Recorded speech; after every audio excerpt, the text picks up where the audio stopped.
રાજકોટના મંગરા રોડ ઉપર જે રીતે ફાયરિંગની ઘટના બની હતી ત્યારે આપ જોઈ શકો છો જે રીતે મરઘા ગેંગ છે તેના જે આરોપીઓ છે તેને અહીંયા હાલ રિકન્સ્ટ્રક્શન માટે લાવવામાં આવે છે। પોલીસ દ્વારા તેનું સઘન પૂછપરછ ચાલી રહી છે।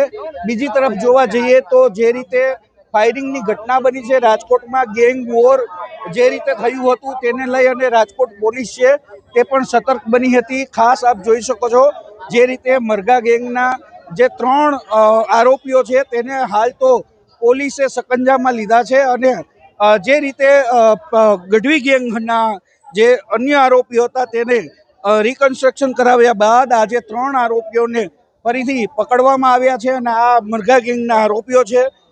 ફાયરિંગ થયા હતા 5 થી 6 રાઉન્ડ જેટલા ફાયરિંગ કર્યા હોવાની પણ વાત સામે આવી હતી।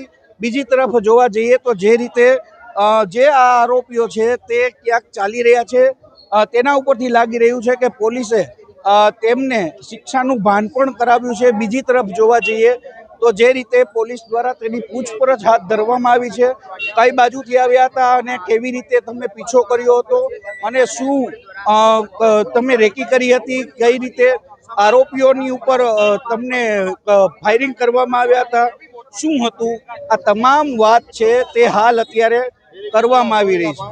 હાલ અત્યારે જે રીતે પોલીસ દ્વારા પૂછપરછ તેની ચાલુ કરવામાં આવી છે।